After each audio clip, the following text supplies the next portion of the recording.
Olá pessoal, e aí, tudo suci? Então, meu nome é professor Eduardo e eu vou resolver com vocês a prova da Federal do Paraná de 2023. Essa prova vai ser resolvida da seguinte forma: eu vou em cada questão explicar as questões, fazer um pouco de comentário e partir para a próxima questão, que é o que vocês precisam. Tá joia? Sem enrolação, vamos nessa. Então, a primeira questão que a gente tem aqui é esta aqui, ó. Considere as equações a mais b igual a c quadrado e a mais b mais c igual a 20. Assinale a alternativa que corresponde à quantidade de triplas ordenadas a, b e c que satisfazem simultaneamente essas duas equações, sendo a, b e c números inteiros positivos. Então, como tem o gabaritinho aqui, mas não vamos olhar o gabarito, né? Não vamos ser spoiler. Vamos começar a fazer a questão para chegar no 15, porque é o gabarito, né? Ou se não tivesse, a gente ia fazer até chegar a alguma equação. Aqui, eu até vou explicar que poderia ter sido 14 por algum engano, né? Porque pode acontecer de ter um raciocínio. Então, as questões que eles fazem já são feitas assim, pensando que você vai errar. Então, eles fazem já com uma armadilha, que você vai cair naquele beco ali e vai marcar tipo a C ou a D, ou até mesmo A. Mas então vamos lá. Essa questão exigiu o seguinte de vocês. Ela exigiu, quando ela te dá duas equações e três variáveis, supostamente vocês vão ter que fazer um sistema, né? E daí eles disseram o seguinte, que vão ter triplas A, B e C, que você vai colocar aqui, que vai satisfazer ao mesmo tempo as duas, sendo A, B e C, a dica é números inteiros, ó, números inteiros. Tem que lembrar lá da parte de matemática básica, o que são os inteiros. Os inteiros são aqueles números que a memória mnemônica para vocês guardarem o que são os inteiros são números que não são quebrados. É lógico, né? Que não são os racionais. Então é assim, o número inteiro é 1, o 2, o 3, o 4. São números inteiros. Por isso que eles são inteiros, porque você não quebra eles, tá? É só uma dica para vocês guardarem o que é o número inteiro. Então, por exemplo, os números que vão satisfazer a, B e C, então vão ser números assim, 1, 2, 3, 4, 5. Tudo bem? Então, vamos lá. Então, se ele deu lá para vocês o A mais B, que é igual a C quadrado, e você vai ter o A mais B mais C igual a 20, prega fogo, sisteminha. Ah, professor, mas assim, veja bem, olhe, eu quero isolar o C e colocar no lugar do C quadrado. Cuidado, hein? Beco sem saída. Vocês sempre têm que olhar para a questão com uma malandragem matemática, tipo, aonde eu vou colocar se eu fazer substituição que é mais fácil, entendeu? Porque dependendo do que vocês fazem, beco sem saída. Vocês vão colocar, isolar o C na equação de baixo, vamos chamar de equação 2. Isola o C aqui, e daí joga na 1, olha o que vai acontecer. Vocês vão ficar com C igual a 20 menos A menos B. Agora imagine esse negócio elevado ao quadrado. Gente, não sai, entendeu? Então aí vai a malandragem 1 dessa questão. Que vocês vão ter que fazer de um jeito em que você consiga pensar depois nas ordenadas A, B e C. O que fica mais fácil aqui? Fica mais fácil você pegar esse AB aqui, ó, e isolar ele e jogar na equação de cima. Mas pode, professor? Pode. A gente isola o AB aqui. Então, nós vamos isolar o AB da segunda equação, vai ficar igual a 20 menos C. Aí, essa equação aqui que eu gerei a partir da segunda, eu vou jogar na primeira. Tá vendo? Então, tá. Aí, eu vou pegar essa equação que eu gerei aqui a partir da segunda e vou jogar lá na minha primeira. Vamos ver como é que fica. Provavelmente vai dar uma equação de segundo grau, né? Eu vou ficar com 20 menos C igual a C ao quadrado. Então, se eu der uma arrumadinha agora na minha equação, eu vou ficar com C quadrado mais C menos 20, C quadrado mais C menos 20 igual a zero. Olha, veja bem, como diz o professor de matemática, vocês já zeraram a questão do C aí. Vocês vão resolver o C, vocês já vão ter dois números, né? Porque deu uma equação de segundo grau. Se vocês resolverem essa equaçãozinha de segundo grau aí vocês conseguem o valor de C. Então, vamos lá. Primeiro vamos descobrir o delta, né? Eu sei que o A é igual a 1, para minha equação de segundo grau. Meu B é igual a 1. E o meu C é igual a menos 20. Certo? A partir daí, a gente vai fazer nosso exercício agora. Tem que achar o delta para calcular uma equação de segundo grau. Ah, professor, não lembro da equação de segundo grau, como é que era? Então, em vez de x, como vocês procuravam, né, c igual a menos b mais ou menos raiz de delta sobre 2a. Tá aqui a equação de Bhaskara. Quem que falta? Falta o delta. Então, vamos calcular o delta aqui. Igual a b ao quadrado menos 4ac. O meu delta vai ser b ao quadrado é 1 quadrado menos 4, que multiplica 1, que multiplica c, que é menos 20. Leva o sinal, hein? Se vocês resolverem isso daqui, vai dar um número 81. Tá? Vai dar um delta igual a 81. Então, vamos substituir no c aqui de baixo. Vamos calcular o c, então. Vou fazer aqui no cantinho, porque o resto eu faço aqui. Então, se eu fizer assim, vai dar c igual a menos b. O menos b seria menos 1. Mais, ou menos, né? Raiz de quem? Raiz de 81 sobre 2. Pronto. Daqui vocês vão tirar dois números c. Vocês vão tirar um c', c duas linhas, ou c1, c2, como alguns professores gostam de fazer. Vai ficar um dos c's, vai ficar como? Menos 1 mais raiz de 81 é 9 sobre 2. E o outro vai ficar menos 1 menos 9 sobre 2. O de cima vai me dar menos 5 e o de baixo vai me dar 4. Outra dica que ele deu no enunciado, quer ver? Ó? Também ele deu. Ó, simultaneamente, essas duas equações sendo A, B e C números inteiros e positivos. Então, olha só, o meu C é negativo. Vou até marcar aqui, em verde. Ó, esse eu descarto, porque ele disse no enunciado que são inteiros e positivos. Então, o negativo, descartei fora, beleza? Muitas coisas estão no enunciado. Então, quer dizer, o meu C obrigatoriamente já está pronto, é 4, certo? O meu C é 4. Tá, professor, mas e agora? O que eu faço? Você vai voltar com o 4 na equação A ou B.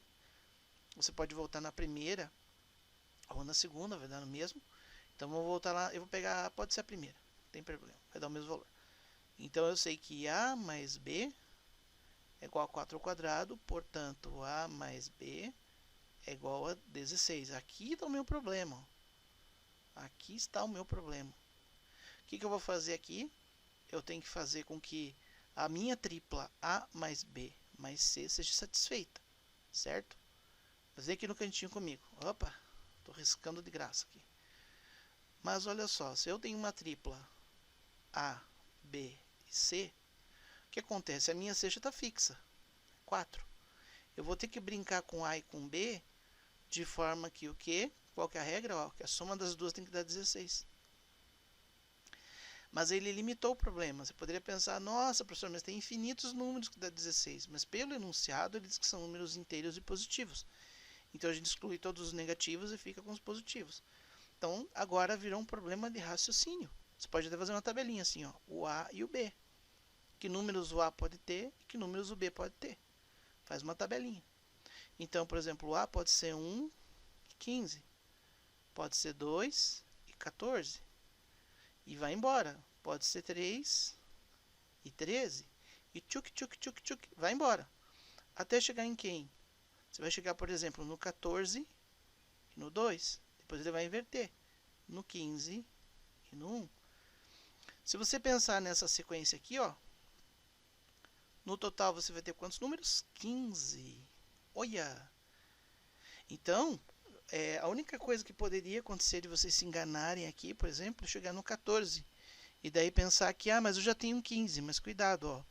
O 15 é para o B. Tem que ter um 15 para o B e um 15 para o A. E um para o A e depois um para o B. Então aqui poderia ter tido um engano. Eles poderiam marcar 14 na questão, tá?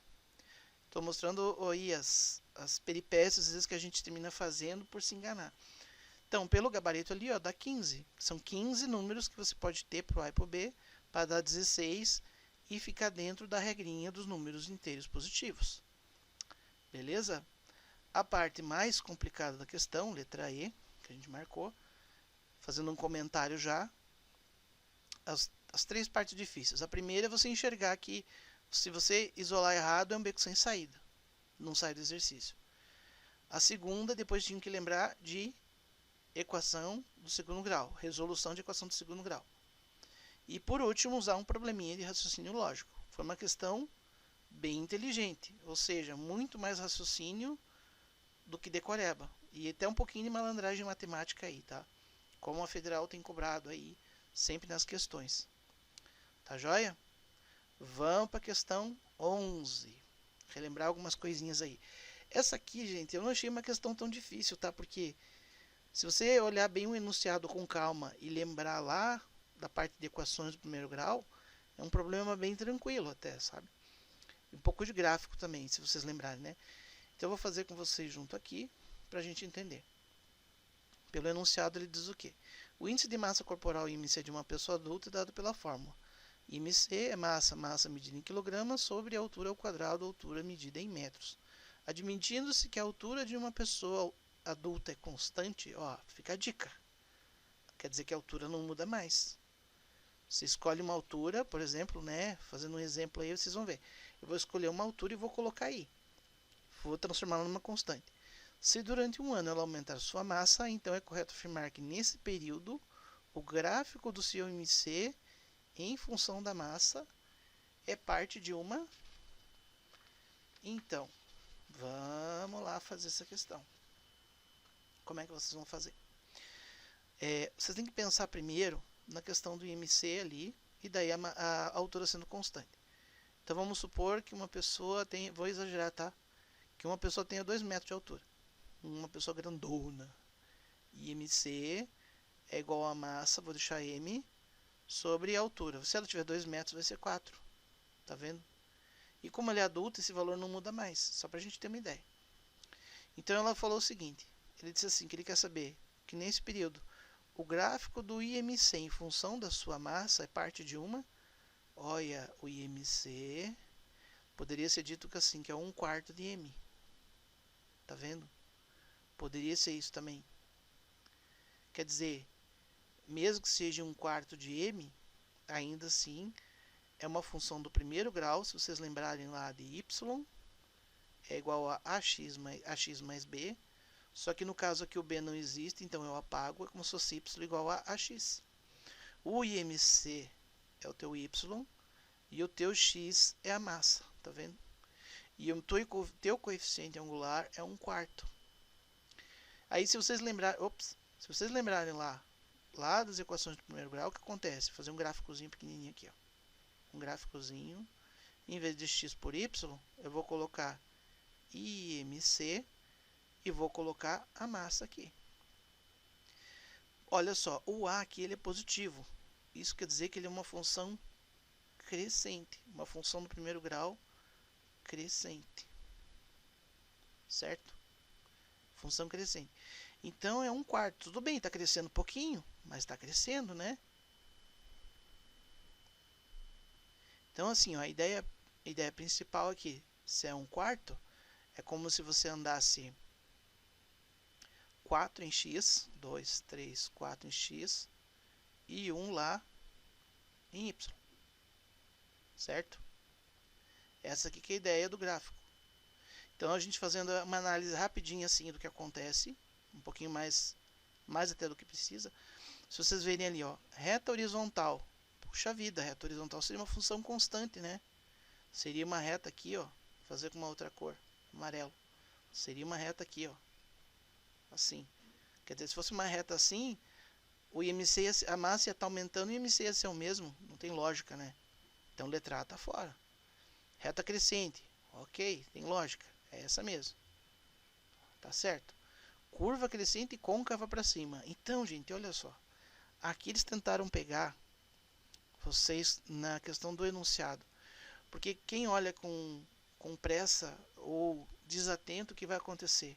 Você vai pensar assim, o IMC vai ser igual a M sobre uma coisa, sobre a altura ao quadrado. Apareceu o quadrado, então é uma quadrática. Entendeu? Olha só, a curva crescente e côncava para cima. Você poderia... Já é estranho, né? Uma curva côncava crescente para cima. Já fica esquisito. Só de você ver isso. Parábola. Você pensar numa parábola poderia ser a letra C, entendeu? E senoide não é, porque senoide é quando vocês estão trabalhando com seno e cosseno, né? Lá das funções de seno e cosseno. Então a única que poderia realmente enganar vocês é a D. Agora dizer que uma curva crescente côncava para cima, uma curva côncava, seria como se fosse uma parábola para cima, com a concavidade para cima. Então, mesmo que você pense que é uma equação quadrática aqui, tá fora, entendeu? Então eles tentaram enganar vocês aí, colocando. Mas aí, como ele disse que a pessoa adulta é constante aqui, ó, a altura da pessoa adulta é constante. Ah, professor. Aí resolveu o teu problema. Você resolveu o problema de vocês. Só numa análise rapidinha aí. Por isso que é a letra B. Tá bom? 12. O 12 é uma questão, se vocês voltarem alguns anos atrás, nos vestibulares da Federal, eu já acho que já não foi a primeira vez que eles fizeram isso aí. Eles adoram colocar várias formas geométricas aí, você descontar a área, colocar a área e etc, né? Então, olha só, esse problema é um pouquinho até rápido de fazer, não é difícil não. É ver se vocês têm uma visão geométrica para vocês resolverem. Para ver se como que está o lado aguçado da mente de vocês aí. Ele quer saber a área achurada, certo? Daí vocês podem pensar assim, tá, mas como que eu posso tirar um... Vocês vão ter que, assim, quando eles dão figuras desse tipo, círculo, a outra de círculo é a mesma coisa.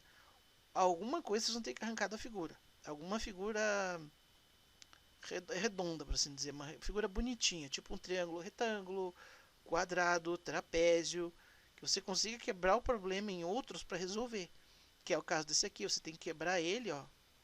Você vai quebrar, ui, professor. Você vai quebrar ele em quadrados aqui, ó. Tá vendo? Assim, ó. Aí tem que ter a visão um pouquinho mais aguçada, olhando para o problema, que aqui é raio, aqui é raio, aqui é raio, aqui é raio, aqui é raio, aqui é raio, aqui é raio, aqui é raio. Então ali vocês vão ter primeiro, ó, um quadrado dentro da figura. Vocês têm um quadrado de raio 2R, de lado 2R, né? Ô, professor, lado 2R. Então a base aqui para resolver esse problema, ó, vocês pensarem, vocês vão ter o quadrado e vão ter que tirar os círculos dali de dentro, né? Arranca os círculos dali de dentro. Então para resolver isso, ó, vocês vão poder pensar, puxa vida, são 4, só que assim, ó, olha a malandragem aqui, ó, tá vendo? Se você somar 4 círculos aí, é como se fosse um círculo inteiro, o que facilita o teu problema. Então, o teu problema para ser resolvido, vocês têm que tirar a área achurada, né? É a área do quadrado menos a área de um círculo, que vai te dar a área achurada. Então, esse virou o problema de vocês. Aí ele diz que o raio é igual a 1, certo? Então, é só fazer agora. A gente vai tirar, fazemos a área do quadrado e vamos tirar os círculos, assim, ó. Os meios círculos que estão aqui, ó. Esses que a gente vai tirar. Nossa, professor, tá feio, tá feio. E aí eu tiro do meio, daí eu descubro o meio, porque eu estou retirando os 4 aqui. Você poderia fazer 4 vezes, depois de tirar 4 não vale a pena. É uma circunferência inteira que vocês estão tirando aí. Então a área do quadrado primeiro, eu fiz assim, ó. A área do quadrado é 2R vezes 2R. Que vai ser igual, o R é 1, né? Vai ficar igual a 4. E a área de um círculo é igual a πr quadrado. Certo? Então é π vezes 1 ao quadrado, que é igual a π. Então a área achurada, de rachurada, é a área do quadrado, que nem eu mostrei ali, que é 4, menos π. Olha lá que saiu a questão redondinha, bonitinha, letra D. E, professor, vamos pegar um marcador bonitinho aqui, ó. Letra D. Beleza? Então não é uma questão muito difícil, só de percepção. O problema pode ficar um pouquinho mais demorado, dependendo da forma que você enxerga, ou um mais curto, mas isso vai da forma que você enxerga, tá? Você treinando bastante, fazendo bastante exercício, vocês pegam o jeito. Vamos para o próximo exercício, exercício 13. Tá? Esse aqui também tem uma dosezinha daquilo que eu falei do anterior. Vocês vão ter que tirar, arrancar uma figura daí de dentro para poder resolver, tá? Para ficar mais fácil a resolução. Aí vocês se resolvem tranquilos aí nesse tipo de problema. Primeira coisa, Como que a gente vai surgir? Primeiro eu vou ler o enunciado, né, professor? Na figura ao lado, tem-se duas circunferências que se tangenciam no ponto Q. Os raios dessas circunferências são o raio R1 e R2, com R1 menor que o R2, tá? Então, o R1 está aqui nessa circunferência. Vamos usar um preto aqui para ficar bonitinho. A circunferência menor tem R1, a circunferência maior tem R2. Cada uma das retas R e S é tangente simultaneamente às duas circunferências. Tá, temos duas retas ali. Adicionalmente, essas retas se intersectam no ponto P. Tá bom. Qual a distância entre os pontos P e Q? Professor, não consigo enxergar esse negócio aí não. Tá, vamos fazer junto então. Ó, temos aqui, ó. Fazer uma reta no meio para vocês enxergarem. Agora vem um pouquinho da teoria de circunferência, para ajudar, né? Professor, tem que lembrar de muita coisa, Federeca é assim, sempre cobra um monte de coisa numa mesma questão. Lembra do círculozinho aqui, ó, tem o pontinho. Aí vocês têm que lembrar que quando vocês têm uma tangente à circunferência, ela sempre vai ser perpendicular ao raio. Pontilhado, pontilhado, tá? Sempre vai ser perpendicular. Então aqui, ó, aqui é 90 graus e aqui é 90 graus. E aí vocês têm que lembrar o seguinte, vai botando o nome nas coisas para vocês não se perderem. Esse pedacinho aqui é R2, R2, esse pedacinho aqui é R1, e aqui é R1, tá? Vai ser o modo como vocês vão resolver o problema, vai ser por aqui. Aí, eu não sei, pode ser que tenha outras formas mais fáceis de fazer, mas aqui foi cobrado praticamente, basicamente, semelhança de triângulos, porque vocês têm triângulos semelhantes aqui, ó. Vocês têm um triângulo grandão lá fora e um triângulo menorzinho aqui dentro. E essas duas bases aqui, ó, são paralelas. R1 é paralelo a R2. R2 aqui é R1. Eles querem PQ? P até Q. Certo? Então vamos lá. Vamos fazer com coragem. Como que é a saída desse problema? Eu preciso de PQ, certo? Você tem R1, R1 aqui e o R2. Eu considerei o seguinte. Considerei esse pedacinho aqui, ó. Vou criar mais um ponto. Sei lá, PQ, para não dizer que é reta R. Eu criei o ponto T. Então eu chamei o segmento de PT de X, tá? P até TX. Então de P até TX, vamos fazer o problema baseado no X agora, tá? Como que a gente faz? Semelhança. Não sei se vocês lembram de semelhança, mas vocês vão comparar o triângulo grandão com o triângulo pequeno. Fazer uma, como a gente diz, uma razão entre o grande e o pequeno. Por exemplo, eu estou pegando o triângulo grandão primeiro. Vai ser R2 sobre R1. Começa por aí. Lá da semelhança de triângulos. Comparei R2 com R1. Agora eu vou comparar o grandão, só que o que está deitado aqui, essa hipotenusa. O grandão com o pequeno que eu tenho. Que o pequeno você vai trabalhar. O pequeno é isso aqui, ó. Esse PQ eu já chamei de X aqui, ó. PTX. O pequeno está aqui, ó. Tá? Baseado no R1. Então o grandão vai ser quem? R2 mais 2R1 mais X. R2 mais 2R1 mais X. Esse é o que está do grandão. Ah, e o triângulo pequeno, que está aqui, ó. R1 mais X. Na verdade é R1 mais X, ó. R1 mais X. R1 mais X. Aí vocês têm que arrumar isso aqui. Tá? Próximo passo, como que fica? Eu vou multiplicar em cruz. É assim que eu tô acostumado a fazer. Não sei vocês. Tem gente que faz o mínimo. Eu não gosto muito. Eu gosto de fazer em X assim. Porque é um produto em cima e um produto embaixo. Tá? Então a próxima linha fica. Então a partir daqui eu vou fazer a distributiva, né? Se lembra? Faz chuveirinho. Agora tem que fazer chuveirinho. Então fazendo o chuveirinho, a próxima linha fica. Então arrumando ficou assim. Aí eu dou mais uma ajeitada, eu vejo onde tem termos comuns para cortar dos dois lados, né? Ó, eu vejo que aqui tem, do lado esquerdo tem R2R1, posso cortar com R2R1, tá? Se você der uma arrumada nisso aqui, ó, juntar o X com X, o que vai acontecer? Ó? Na próxima linha ficará assim, ó. ficou dessa forma, R2x, R1x. O que eu vou isolar? Aí eu vou isolar o x aqui, ó. O x que multiplica R2 menos R1 é igual a 2R1 quadrado. Aí vocês vão isolar o x aqui. Se isolar o x, como é que fica? Vai ficar 2R1 quadrado sobre R2 menos o R1. Ufa! Achamos, professor? Não. Você achou só o x. Puxa, professor, mas que má notícia. Conta nada, né? Continha, tem bastante continha para fazer. Cheguei aqui. Agora, a partir daqui, eu vou ter que fazer o quê? Ó? Eu vou ter que somar com 2R1 para mim poder resolver o problema, senão não resolvo. Então, essa continha que você tem aqui agora para você achar o P até Q, vai ser quem? Vai ser o x mais 2R1. Se você fizer a continha x mais 2R1, você acha PQ. Então, vai ficar 2R1 quadrado sobre R2 menos o R1 mais 2R1. Se você fizer essa conta, você vai achar o seu segmento PQ. Não sei se vocês lembram como fazer, mas aqui vocês podem fazer como se fosse o mínimo múltiplo comum, tá?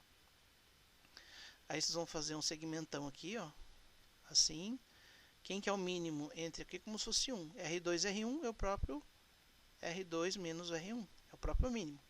Esse dividido por esse dá 1, vezes o de cima dá 2R1 quadrado, mais esse dividido por esse dá ele mesmo, vezes 2R1. Então aqui, ó, vai ficar meio grande, mas dá para fazer. Ó. Vai ficar mais 2R1, que multiplica R2 menos o R1. Na próxima linha, eu vou mostrar para vocês como que fica. Então, isso aqui de cima vai... Então, na próxima linha ficou dessa forma, ó. Vocês estão vendo? Aí, em verde, quem que eu posso cortar? Ó, 2R1 quadrado. No final das contas, então, como que eu vou ficar? Eu vou ficar com 2R1, R2 dividido por R2 menos o R1. Puxa vida, professor, mas ficou grande, ficou grande. Esse, eu vou ser sincero com vocês, dá um pouquinho de trabalho aí. Tem que lembrar, fazendo um comentário aqui do que vocês precisavam lembrar. Os pontos, olha só. Ponto 1, lembrar, criar essa reta aqui e lembrar que retas tangentes à circunferência são perpendiculares ao raio. Depois lembrar de semelhança de triângulos, que as retas paralelas aqui, vocês podem fazer semelhança de triângulo. Segundo ponto que vocês têm que trabalhar, a parte de álgebra aqui, com as letrinhas, né? Saber bem a parte de álgebra. E no final também, trabalhar com álgebra com variáveis no denominador. Tá? Foi um exercício que cobrou várias coisas de vocês numa questão só. Não é muito fácil, tem que ter a matemática básica também bem afiadinha aí para poder conseguir resolver. Aí outra forma que vocês poderiam ter feito, pensado, só que não dá certo, que poderia ser um erro, né? Aí vocês caem num beco sem saída também, é vocês pensarem, ah, professor, mas daí eu posso fazer o R2 com todo esse segmento aqui, e depois também eu posso fazer o Q, um segmento de Q, o R1 com o Q aqui. Mas aí que está o perigo, ó. O Q é um ponto aqui, tá vendo? Então esse ponto aí poderia ter dado bode. Vocês poderiam ter usado ele sem querer. Mas essa distância aqui entre o R1, R2 e Q vocês não têm. Isso aqui, ó. Esse pedaço aqui vocês não têm. Isso aqui é uma incógnita. Se vocês tivessem esse segmento aqui, poderiam fazer uma semelhança com o triângulozão e o PQ direto. Mas como vocês não têm esse pedaço de PQ aqui, não tem como fazer semelhança. Aí tem que sair pelo X mesmo, aquele pedacinho que vocês não têm. E no final fazer toda essa continha aqui para vocês chegarem no resultado. Beleza? Então, vamos para a próxima questão. Antes de eu resolver essa questão, já peço que vocês se inscrevam no canal, que vocês já deixem seu like, que vocês compartilhem, porque mais pessoas vão precisar dessa matéria para estudar para os vestibulares, tá? Então, não esqueça de compartilhar e também comentem aí embaixo se vocês estão gostando, se vocês não estão gostando e que provas que vocês gostariam que eu resolvesse para vocês, que aos poucos eu vou fazendo, né? Então, beleza?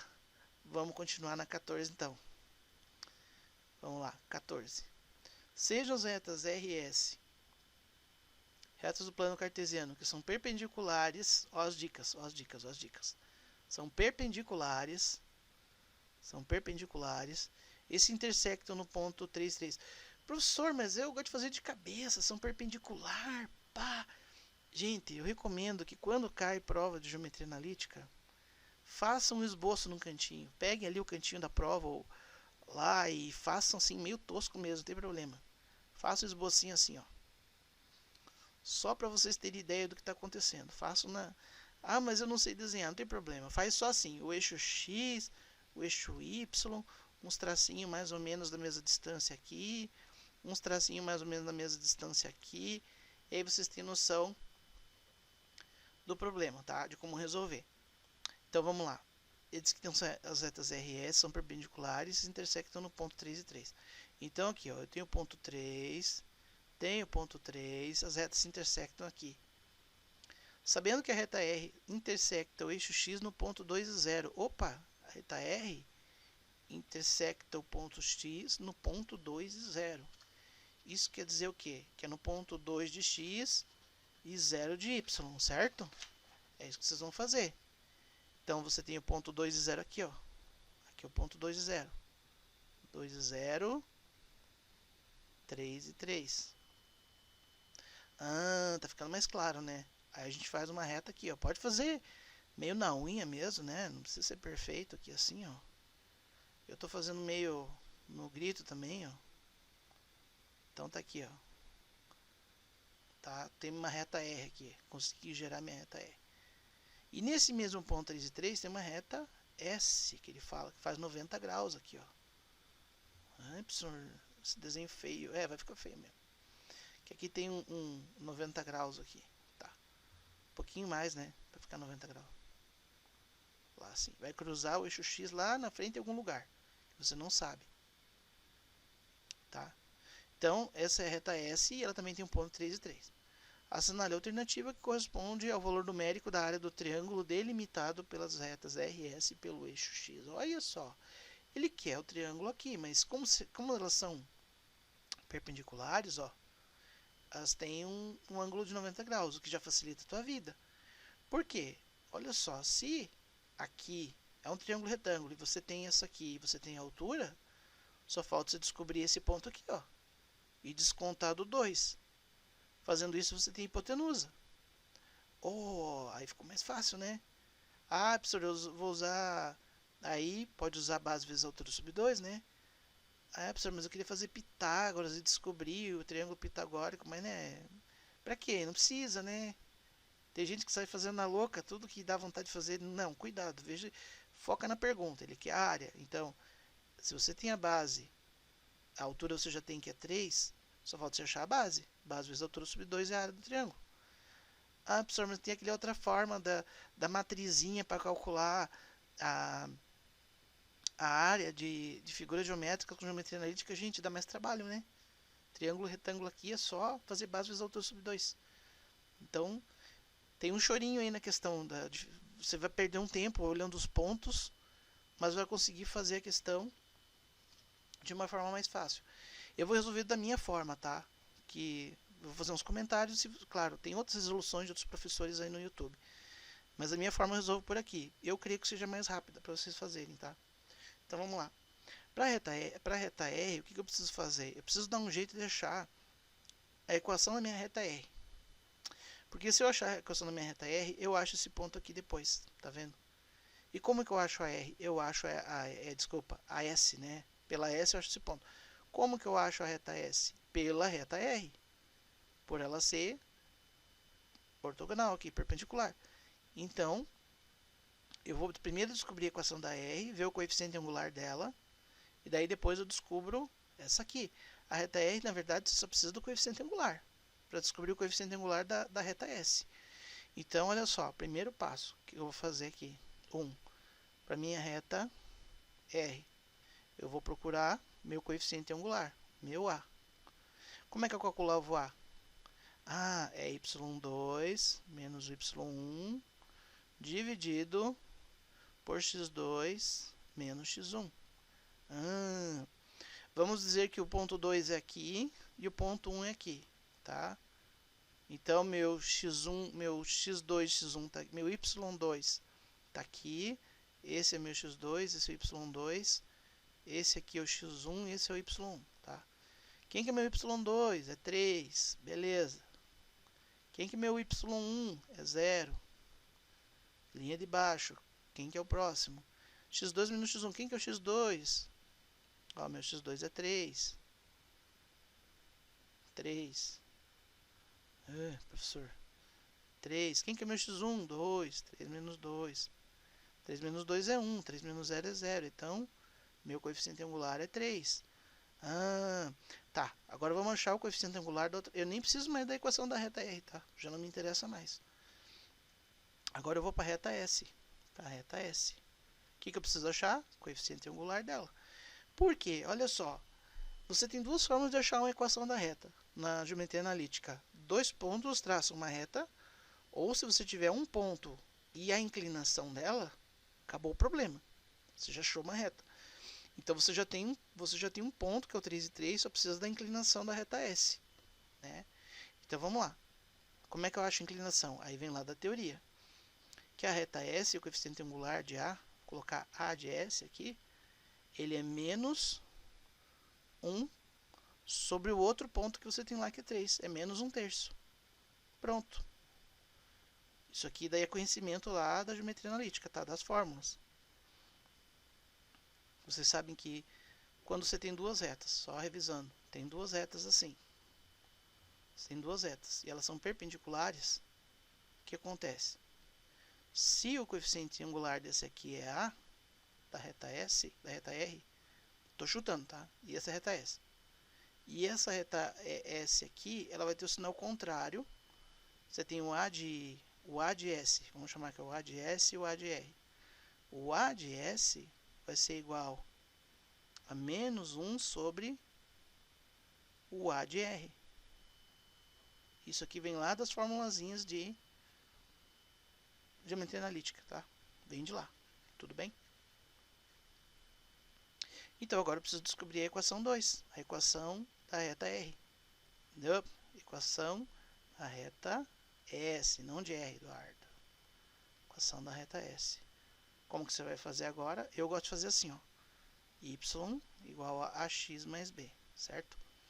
Você já tem um ponto, que é o 3 e 3, e já tem o coeficiente angular. Então, o ponto 3, o Y é 3, o meu coeficiente angular é menos 1/3, o X também é 3, eu vou descobrir o meu B. Então é assim, vai ficar 3, é igual a 3 com 3 dá 1, vai ficar menos 1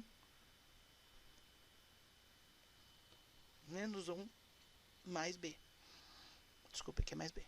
Menos 1 mais B. Então, meu coeficiente linear da reta S vai ser igual a 4. Aí, agora eu já sei a equação da minha reta S. Porque você tem um coeficiente angular dele e você também tem menos 1/3 de x mais 4. Pronto, está aqui a minha reta S. Agora o que eu vou fazer? Eu quero descobrir esse ponto aqui, ó. Esse ponto aqui quando o y é 0. Então eu faço 0 igual a menos 1/3 de x mais 4. Então x vai ser igual a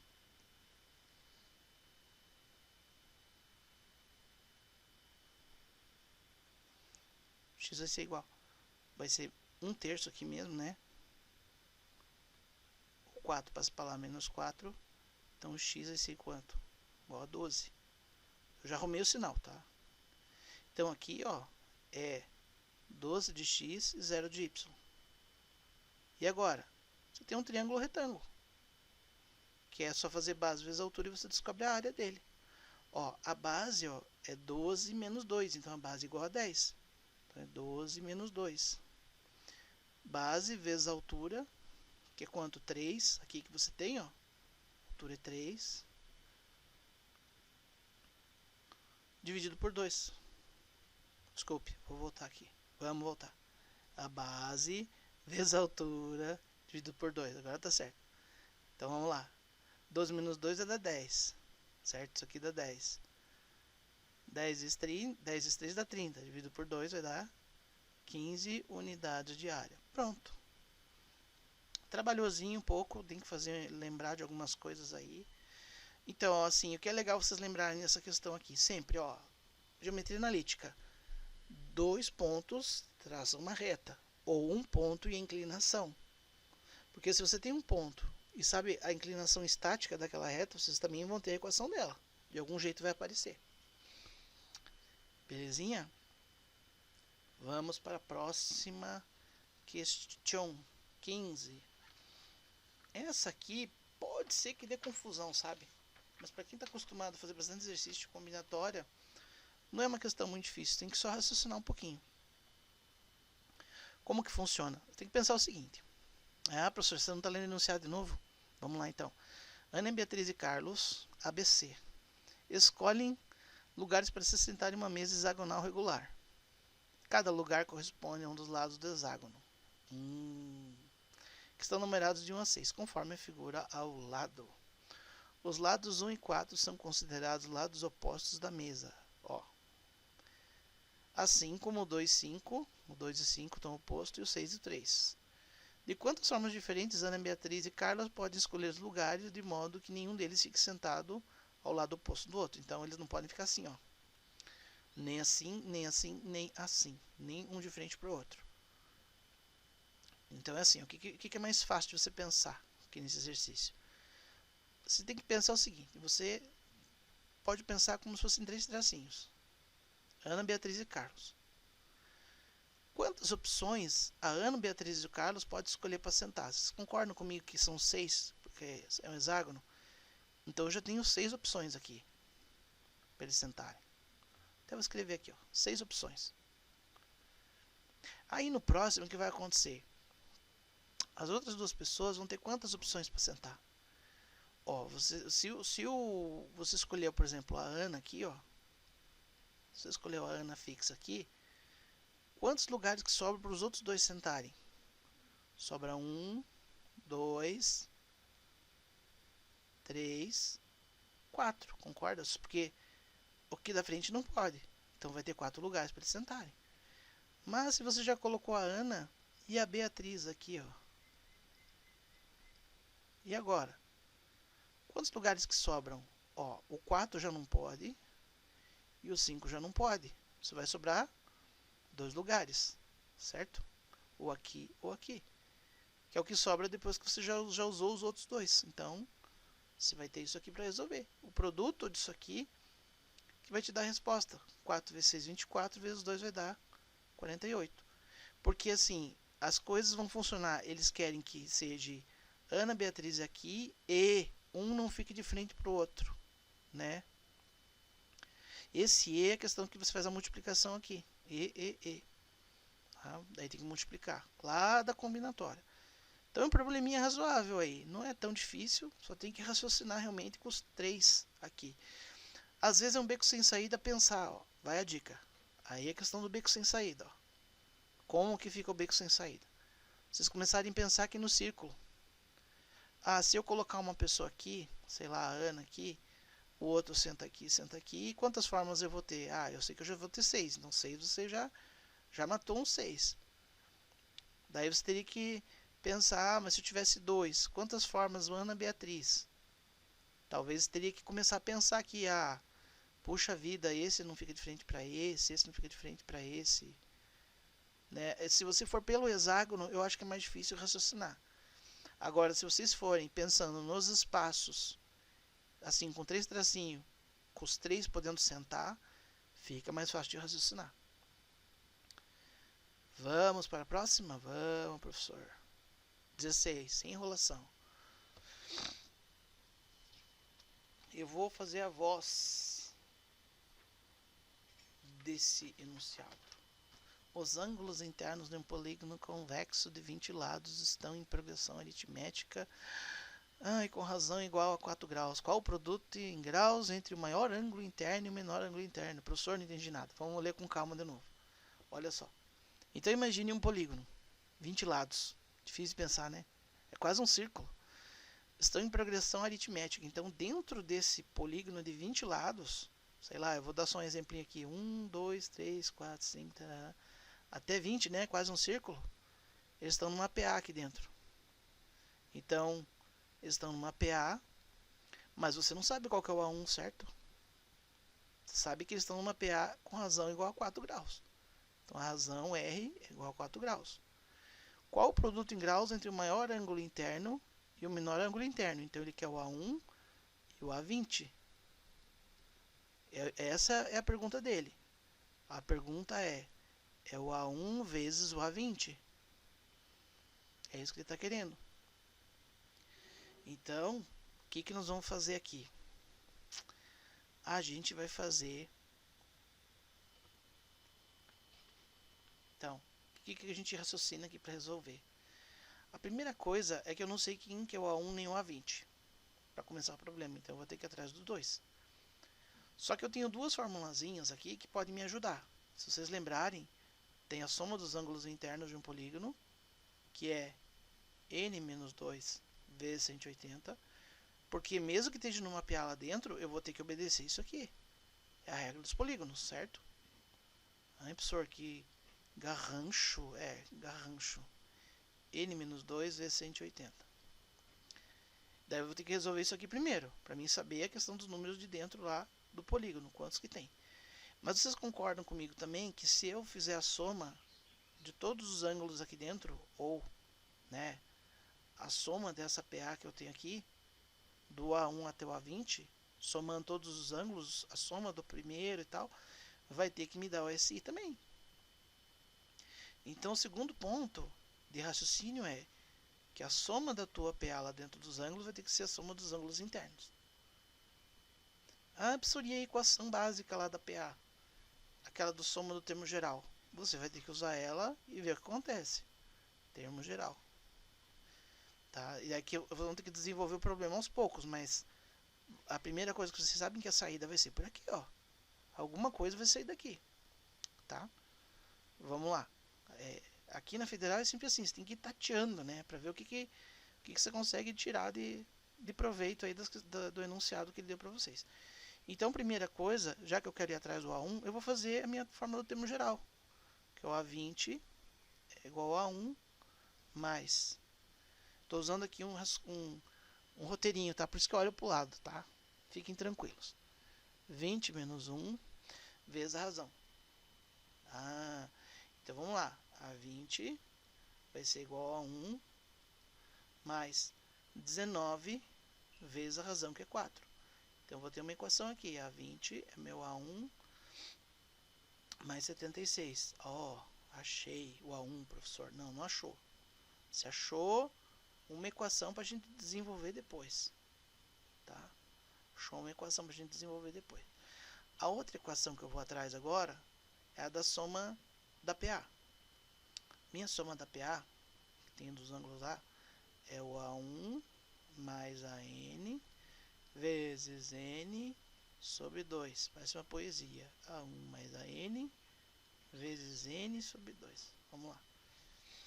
Então, como que fica? O meu A1 vai continuar ali mesmo, mais o meu A20 que eu não sei, vezes o N que é 20 lados, certo? Dividido por 2. Ups, esses garanchos aí, dividido por 2. Se eu arrumar isso aqui, ó, você vai achar alguma coisa, só que vai ficar em soma dos termos da PA. Mas se lembra que eu comentei ali em cima, ó, que pelo raciocínio a soma da PA tem que ser igual a soma de todos os ângulos internos. Então, olha só, eu vou trocar esse S de PA aqui, ó. Esse S de PA vai ser igual a soma dos ângulos internos. Se eu fizer aqui no cantinho, SI é igual a 20 menos 2 vezes 180, você vai achar que a soma dos ângulos internos aqui, ó, vai ser 3.240. 3.240. Então, ó, esse SI vocês vão aplicar aqui, ó. Esse SPA aqui vai ser a soma da PA, SPA, vai ser igual ao SI. Então, eu vou ficar com 3.240 vai ficar igual ao A1 mais o A20. Isso aqui vezes 20 dividido por 2. Dividido por 2. Se vocês derem uma arrumada nessa equaçãozinha aqui, que tem que dar passar um óleo de peroba aí, vou multiplicar o 3.240 por 2 e dividir por 20, vocês vão ficar com o A1 mais o A20 vai ser igual a 324. Nossa, professor, virou sisteminha, olha só. Virou sistemucho. Vocês têm uma equação 1 aqui e tem uma equação 2 aqui. Resolvendo essas equações, vocês têm o A1 e o A20. Olha que bonitinho. Então é só resolver isso aqui agora. Professor, não lembro como resolver, vamos fazer junto então. Ó. Vocês podem dar uma arrumadinha nessa equação aqui, ó. Na 1, pode deixar assim, ó. A20 menos o A1 igual a 76. E daí vocês vão fazer aqui, ó, o A20 mais o A1 vai ser igual a 324. E aí, olha só, passa um traço. E aí você vai somar o 76 com 324, que vai dar 400 graus aqui. Esse aqui vai cancelar, vai dar 2A20 mais 0, tá? Porque ele cancela. E aí vocês vão achar que o A20 vai ser igual a 200 graus. Olha, achamos o 20º, o A20. Agora o que a gente faz? Temos que achar o A1, né? Podemos voltar com o A20 aqui na equação de cima. Vai ficar 200 menos o A1 igual a 76. Se vocês fizerem a continha, vocês vão achar que o A1 vale 124 graus. Oh, professor, achamos. Agora vem a parte chata, né? Fazer o A1 vezes o A20. Então eu quero achar o A1 vezes A20 é fazer 200 vezes 124. Então, o meu produto vai ser igual a 200 vezes 124. Então, meu produto vai ser igual a 24.800, que é a resposta C lá, que eu coloquei nas questões para vocês. Tá lá nos quesitos, né? Então, essa aí foi mais uma questãozinha que eu achei assim, tinha um pouco de tudo para vocês aprenderem, tudo de PA caiu praticamente, porque eles cobraram o termo geral, cobraram o somatório dos termos da PA, tinha que saber a parte também de soma dos ângulos internos no polígono. É uma questão que envolveu várias coisas e um pouquinho de raciocínio, né? E no final um sisteminha. Então, praticamente muita coisa da matemática cobrada numa questão só. Vocês repararam uma coisa, ó, numa prova só, eles já cobraram um sistema de equação 2 vezes. Então assim, ó, federal vocês têm que dominar o sisteminha de equação de 2 variáveis. Sempre vai cair na prova. Ou vocês vão ter que dar um jeito de arrancar da questão, mas sempre vai ter na prova. Tá bom? Próxima questão, vamos lá. Próxima questão. Será que eu faço essa, gente? Essa é um desafio daqueles, mas tudo bem. Vamos com coragem. Olha só. Como alguns outros professores já falaram também, é uma questão difícil, se não a mais difícil da federal desse ano. Envolve matrizes, envolve equação do segundo grau e envolve você saber um pouquinho mais fundo de outras equações, tá? Porque eu achei que a questão tem becos sem saídas. Realmente, assim, é uma questão bem avançada. E é aquelas questões, assim, que poucos resolvem, tá? É uma questão, às vezes, você termina ficando assim, ó. Quando você vai resolver o exercício, e daí ele fala assim, ó, sabendo, eu vou primeiro ler o enunciado de novo. O professor já atropela, né? Já quer atropelar o negócio. Vamos lá, que eu me empolgo. As únicas raízes reais do polinômio p de x, dado pelo determinante abaixo, são menos 2 e 1. Então, olha só, ele diz que faz o determinante desse negócio aqui, que já deu até um arrepio nos pelos. Aí, fazendo esse determinante aqui gigantoso, porque vai dar uma sopa de letrinha, ele diz que as raízes são menos 2 e 1. Ok. Professor, se eu colocar menos 2 e 1 aqui, vai resolver? Não. Porque eu fiz pensando que a primeira coisa que uma pessoa normal iria fazer, né? Mas não sai do lugar. Você não tem saída. É um beco sem saída. Por isso que é difícil a questão. Sabendo que o polinômio q de x, o que está aqui dentro, ó, é essa coisinha aqui, ax² mais bx mais c com a, b e c constantes, a, b e c é constante, óbvio, né? Tem as mesmas raízes reais de p de x. Opa, então o q de x ele falou que tem as mesmas raízes reais de p de x. É correto afirmar que Então, como eu disse, é um beco sem saída dependendo do que você escolhe. Se você jogar um valor das raízes aqui dentro, não chega a lugar nenhum. Se você jogar o Q de x e fizer, por exemplo, é uma tentativa, tá? Vocês podem até tentar e vão ver que vocês sabem lá daí da teoria dos polinômios. Ah, professor, eu lembro que polinômio... eu podia escrever Q de x, por exemplo, o a que multiplica x menos a raiz dele, né? A raiz 1 vezes x menos a raiz 2. Só que o problema é que vocês vão gerar uma equação com a, b e c, e o a, b e c vai ficar pendurado, entendeu? Vocês vão colocar as raízes, vamos supor que você coloque a raiz aqui, o a vai ficar pendurado, você não chega a lugar nenhum também.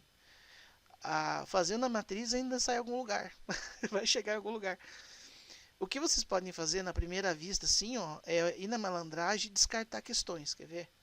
Por exemplo, sabendo que o polinômio Q de x é ax² mais bx mais c, com ABC constante, tem as mesmas raízes reais que P de x. Opa! Se ele tem as mesmas raízes reais, ele está falando assim, é correto afirmar que... Ele está querendo saber de P de x, então, né? O Q de x, quer dizer. Correto afirmar que, para o Q de x, ó, se ele está dizendo que tem as mesmas raízes reais de P de x, quer dizer que o delta vai ter que ser positivo. Então a e a b está fora. Tá vendo? Porque são raízes reais, tá vendo? Tanto para o P de x quanto para o Q de x. Aqui. Pelo menos à primeira vista, né? Você vai ter raiz menos 2 e menos 1. Se você fizer o delta, se existem dois pontos, né? Então o delta disso aí vai ter que dar um valor positivo. Vai ter que ser menor que zero. Tá? É a primeira questão. E aí se você fosse chutar, porque é uma questão que você olharia assim, putz, meu tempo está acabando, já era, eu não tenho que fazer, vou chutar. Você ficaria entre C, D e E. Aí você pensa assim, puxa vida, mas se você olhar as quatro questões de baixo aqui, ó, também o delta é tudo positivo. Ó. E agora? Aí você olha o A, 3/4. E agora? O que eu faço? Aí o jeito é você partir para o braço e fazer o polinômio, fazer o determinante, desculpe. Fazer aparecer um polinômio pelo determinante. Então o que vocês fazem? Vamos lá, coragem, coragem, coragem, coragem. Coragem, coragem, coragem. Como é que faz daí? Tem que fazer, agora vou fazer o determinante esse negócio, né? Repete a primeira linha ali, Q de x, até vou abrir esse negócio aqui maior, porque senão a gente se quebra fazendo ele. Então tá. Organizando aqui, ó, ficou assim, ó. Eu reescrevi a matriz, coloquei do lado a primeira e segunda coluna, como a gente sempre faz, né? E daí eu vou passar um traço daqui para cá, fazendo o determinante principal, um traço daqui para cá, fazendo outro determinante, um traço daqui para cá, fazendo outro determinante. Daí depois o que eu vou fazer? Depois eu vou fazer o contrário, né? Eu vou fazer esse daqui para cá, esse determinante para cá, daí eu vou fazer próximo determinante para cá. Ficou meio tortinho, né? E esse último aqui em cima, ó, esse determinante para cá. Pronto. Vai ficar meio bagunçado. Já vou mostrar para vocês como é que fica. Então, povo, olha só. Fazendo o determinante ficou 0, x mais 2, x mais 1, x mais 2, x² mais 2x, x mais 2, x. E daí eu fiz assim para o outro lado também, aqui vai dar 0, ó. Aqui vai dar menos Q de x e aqui tem que levar o sinal. Menos x² mais 2x. Agora, se vocês juntarem tudo numa linha só, dá para começar a perceber algumas coisas. Então eu vou escrever numa linha e vocês já vão ver como é que fica. Então, pessoal, juntando numa linha ficou dessa forma aqui, ó. Tá vendo? Ficou desse jeitinho aqui. Puxa vida, professor, mas e agora? O que eu vou fazer desse negócio aí? Agora, olha só. Tem que fazer esse negócio sair. Vocês estão vendo que tem um x mais 2, x mais 1 aqui, ó. Tem que fazer isso aí aparecer em todos os termos. Porque daí a gente consegue agrupar e ver o que está acontecendo. Que se aparece algum outro polinômio, se aparece alguma outra coisa.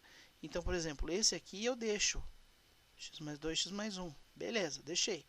Agora esse aqui, ó, eu posso fazer botar o x em evidência, porque ele está dentro. Ó. Posso fazer x que multiplica x mais 2. E o de baixo, que é x ao quadrado também. Posso fazer x que multiplica x mais 1. Menos. Agora o próximo, ó, também consigo. X que multiplica x menos 1. Só que ele está com o sinal trocado, né? É menos x que multiplica x. E aqui x mais 2.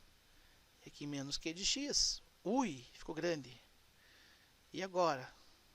Agora vem uma sacadinha final aí. Quer ver? Vocês vão ter que transformar esse q de x aí num polinômio que vocês já conhecem. Tem que transformar o q de x em ax² mais bx mais c. Ah, e como que eu transformo? Então, meu q de x é igual ao a,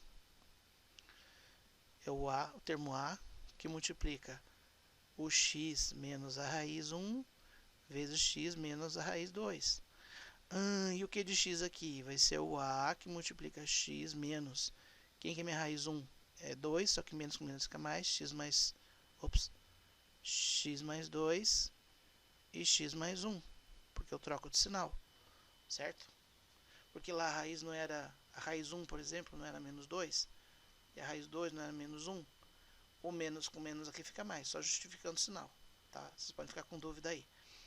Então agora eu vou substituir esse negócio aqui no lugar do q de x. Vou ter que recopiar e escrever isso aqui de novo no lugar do q de x. Então nessa próxima linha, gente, olha o que aconteceu. O que apareceu aqui? Até eu vou passar um traço, ó. Ficou x mais 2, x mais 1, x mais 2, x mais 1, x mais 2, x mais 1, x mais 2, x mais 1. Que ao mesmo tempo, olha que doideira, é a raiz tanto para o meu polinômio q de x, quanto para o meu outro polinômio grandão lá também. E se vocês repararem, olha só, aqui é x² vezes x, vai dar x na quarta. Então quer dizer que o outro polinômio que vocês têm lá, que aparece, né? Ele é a quarta potência, quer dizer que parecem duas raízes reais, mas e as outras, né? Eu acho que a sacada do problema está aí. As outras raízes eu não sei. Ele não falou nada. Poderia dizer que elas são imaginárias, que é o que sobrou, né? Ao mesmo tempo, as raízes reais, elas fazem parte da solução do q de x e do p de x, só que também faltam as raízes imaginárias, que a gente não sabe, né? Então aí o que a gente vai fazer? Só dando uma pincelada assim, talvez na solução aí. Aí eu sei que isso daqui, ó, o que eu vou fazer? Vou dar uma agrupada. O jeito vai ser eu agrupar. Eu vou pegar o x mais 2, x mais 1 e botar em evidência. Então daí na próxima linha, vou mostrar para vocês como fica. Olha na próxima linha como que ficou. Eu coloquei em evidência, porque x mais 2, x mais 1 vezes 1 dá esse aqui. X mais 2, x mais 1 vezes x² dá esse aqui. Até vou mostrar, ó. X mais 2, x mais 1 menos x dá esse aqui. E o x mais 2, x mais 1 vezes menos a dá esse aqui, ó.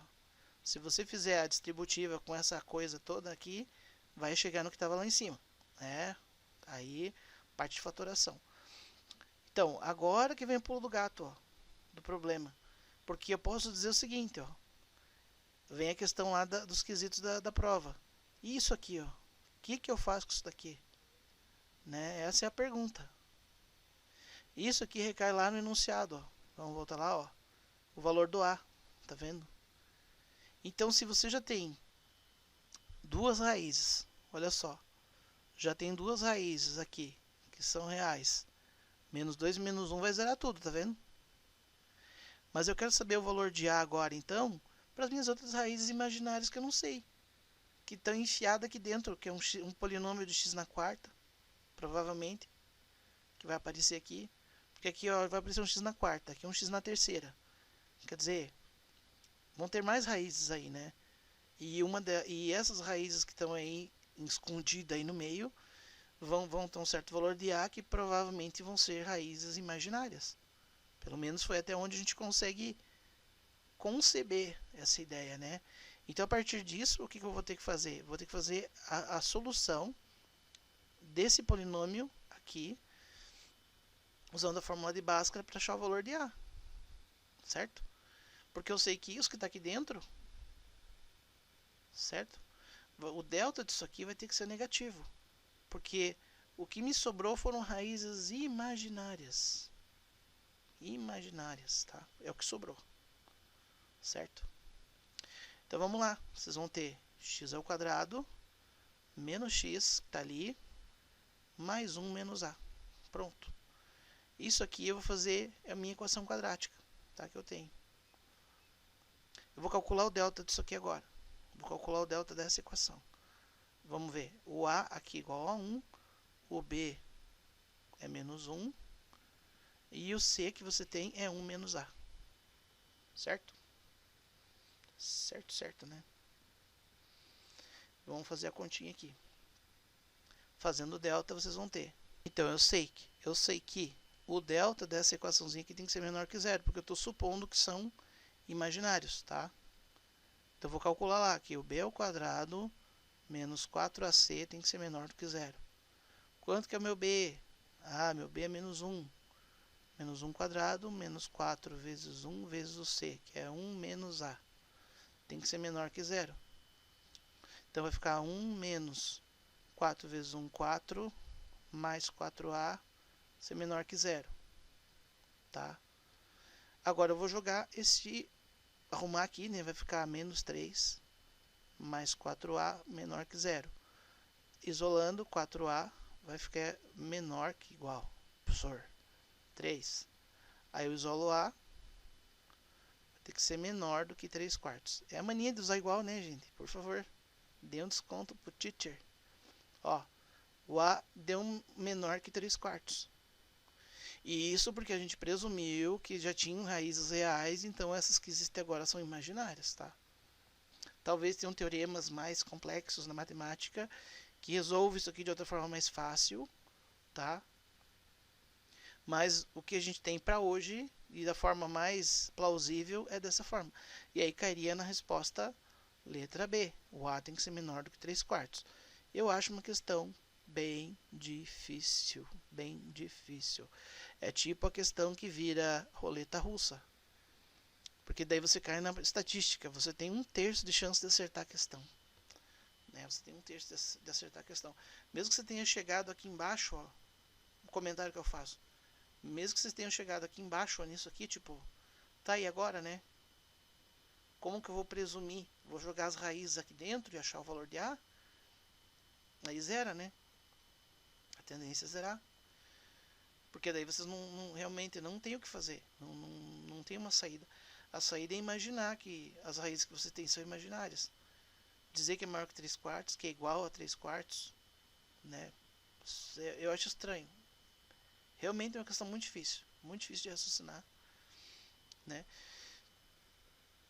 Mas então fica aí o comentário para vocês, final agora, sobre dando uma passada geral na prova.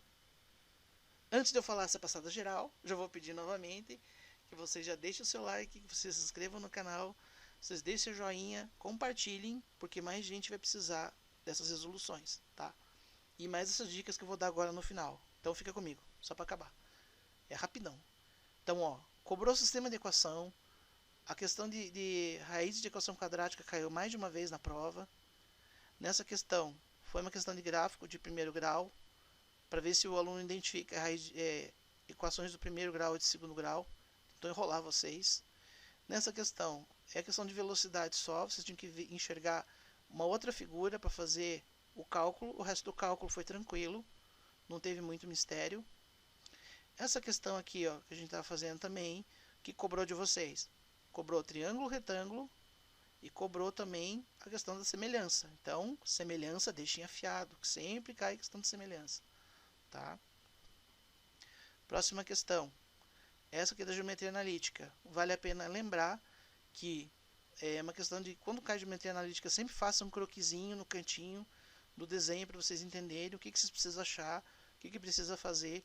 Porque muitas vezes a gente faz só um desenho de duas retas aqui e lá um pontinho e e o resto do desenho, né? Tem que desenhar, faz um rabiscozinho no cantinho lá e lembra das fórmulas, tá?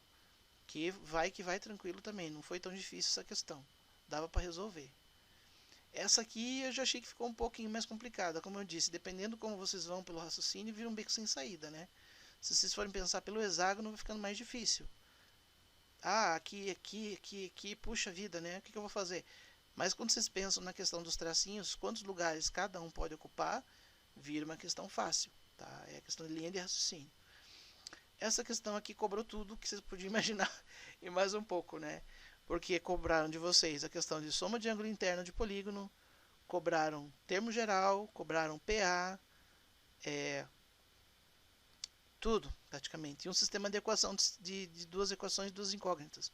O que nem eu falei antes, sempre tem que saber para as provas. Sempre se armem com equação de segundo grau e sistema de equações com duas variáveis, tá? Essa última questão aqui, pois é, não acabei, gente, e o cone ainda. Essa não foi a última, agora que eu vi. Então já deixa o seu like, seja gente boa com esse professor que vai resolver a última questão para vocês. Isso aí. Essa aqui também achei difícil, bem difícil, sem comentários. Outros professores comentam que foi linda, eu já acho que para o nível de um vestibular é muito difícil, termina virando roleta russa, tá? Essa aqui também tem uns poréns, mas eu não vou falar, né? Tem muitos professores fazendo do mesmo jeito. Quem sou eu para discutir, né? Apenas o Eduardo, professor Eduardo. Então, eu vou resolver essa questão pelo jeito clássico, pela forma como, a princípio, a federal realmente quis que vocês resolvessem, tá? Então, a primeira coisa que ele quer saber lá, ó, na figura ao lado tem-se um reservatório no formato de um cone circular reto com altura H e a altura do topo igual a 12 metros quadrados. Então, até já pode até fazer um rabisquinho aqui, 12 metros quadrados. A altura H eu não sei. Esse reservatório está sendo preenchido com um líquido cujo volume em metro cúbico é dado por. Ele deu um logaritmo ali, uma equação, né? Sendo t maior ou igual a zero. Então, o tempo começa do zero e ele vai enchendo. Em quanto tempo o líquido atingirá a metade da capacidade desse reservatório? Boa pergunta, né? Então, quando eu chegar na metade do volume aqui, quanto que é o tempo que vai ser feito? Presume-se, tá? Isso aí para vocês depois, quiserem brigar, podem brigar. Presume-se que essa equação aqui leva em conta a curvatura do cone, porque isso aqui não é um cilindro. A maneira como eu vou fazer dá a entender que é um cilindro, mas se essa equação aqui está levando em consideração a inclinação do cone, porque vocês pensem, para encher o volume de um cone não é igual a um cilindro, né? Vocês têm que encher, aqui é um volume muito pequeno, então vocês teriam que levantar muito mais aqui para chegar na metade. E a partir do topo aqui, né, você tem que, por exemplo, 2 litros enchidos de baixo para cima é uma coisa e 2 litros de cima para baixo é outra. Né? Se você virasse o cone e enchesse ele, ia ser diferente o volume. Então essa curvatura aqui faz toda a diferença. Mas quem sou eu para falar? Vamos fazer do jeito clássico. Faz de conta que isso aqui contempla essa inclinação do cone. Então, se quiserem, depois eu vou contar o meu raciocínio. Depois, num outro vídeo separado, falando só sobre cone. Beleza? Então, olha só. Como é que vai funcionar? É assim, ó. Vamos pegar primeiro o volume total do cone, que ele quer a metade. O volume total do cone é a área da base vezes a altura. Então, o volume total desse cone, a área da base é 12 vezes H. Certo? Ah, desculpa, né, professor? Você fez cagada, professor. Fiz cagada mesmo. O volume do cone, volume total, é 1/3 da área da base vezes a altura. Foi uma gafe aqui. O volume do cone, então total, é 1/3 da área da base, que é 12 vezes H. Então, o volume total aqui vai ser igual a 4H. Tá? Ah, mas eu quero um voluminho, que é metade. Então, o meu voluminho vai ser 2H. É a metade do volumão. Tá? Então, ele quer saber quando esse reservatório chegar na metade, qual que vai ser o tempo. O que eu faço? Eu vou colocar isso aqui, ó. Inclusive as variáveis ali, ó, se vocês olharem nas respostas, está como um H, ó. 2H, 3H. Então, quer dizer que no lugar de V de T, eu vou ter que fazer aparecer um H ali, né? Para poder resolver. Então, minha equaçãozinha está assim, ó. V de T é igual a log de 2 na T ao quadrado mais 1. O que eu vou fazer? Eu vou pegar no lugar de V de T, que é o volume que eu tenho, e vou colocar 2H. 2H. Igual a log de 2 T ao quadrado mais 1.